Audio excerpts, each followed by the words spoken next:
अगर कुछ पद संख्याएं किसी क्रम में रखी हों, माना n क्रम में, n माने कुछ भी हो सकता है, सीमित असीमित, तो उन संख्याओं को पद कहते हैं। जैसे ये यहाँ पर पहला पद कौन सा हो गया, 1, दूसरा पद कौन सा हो गया, 2 और तीसरा 3।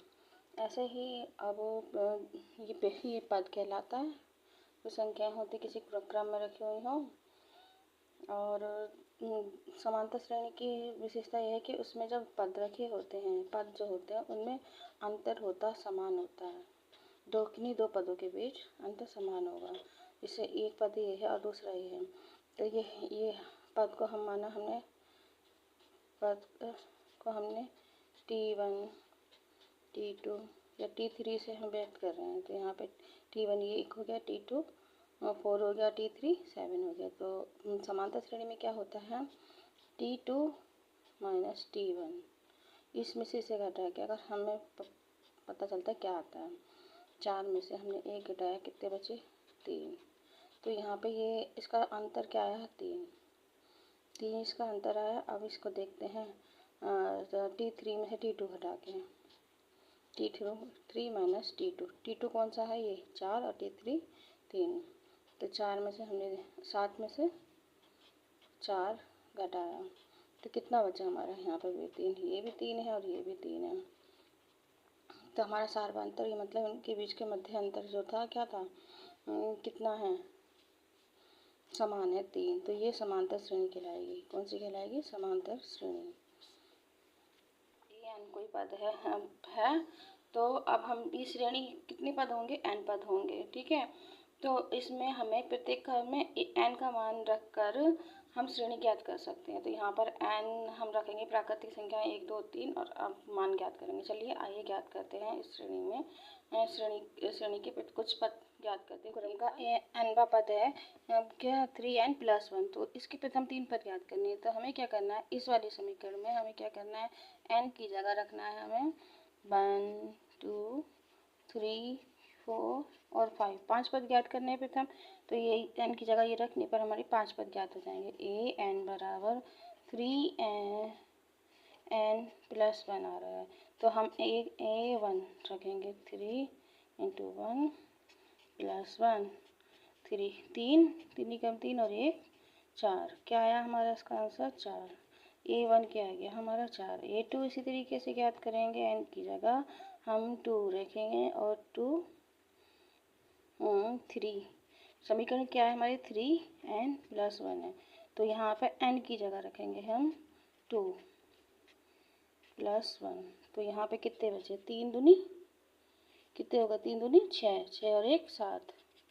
a2 आ गया हमारा 7। a3 ज्ञात करेंगे, 3 × 3 + 1 कितने हो गए, 3 × 3 9 और 1 10। तो a3 कितने हो गए, 10। ऐसे ही a4 ज्ञात करेंगे। क्या था हमारे समीकरण, 3n, तो n की जगह हमें क्या रखना है, 4 + 1। तो हमारा क्या हो गया, 3 चौक 12 + 1, तो 12 और 1 13। a4 कितना आ गया हमारा, 13। इसलिए इसी प्रकार हम a5 निकालेंगे, 3, n की जगह 5, समीकरण ऐसी पूरी, 3 × 5 = 15 और 1 16। तो a5 हमारा आ गया 16। तो हमारे प्रथम 5 पद आ गए समीकरण के। इसी अनुक्रम का nवा पद निम्नलिखित है, तो उसके प्रथम 5 पद ज्ञात कीजिए। मतलब nवा पद इसका ये है, कुछ भी है, nवे पद का किसी भी अनुक्रम का nवा पद है, मतलब ये nवा पद ये दे रखा है, इसमें भी nवा पद ये दे रखा है, nवा पद निम्नलिखित है। तो हमें प्रथम 3 पद ज्ञात करने हैं। तो प्रथम 3 पद ज्ञात करने के लिए हमें यहाँ पे n की जगह 1, 2, 3 रखना है और इसमें भी ऐसे ही करना। चलो आइए ज्ञात करने हैं।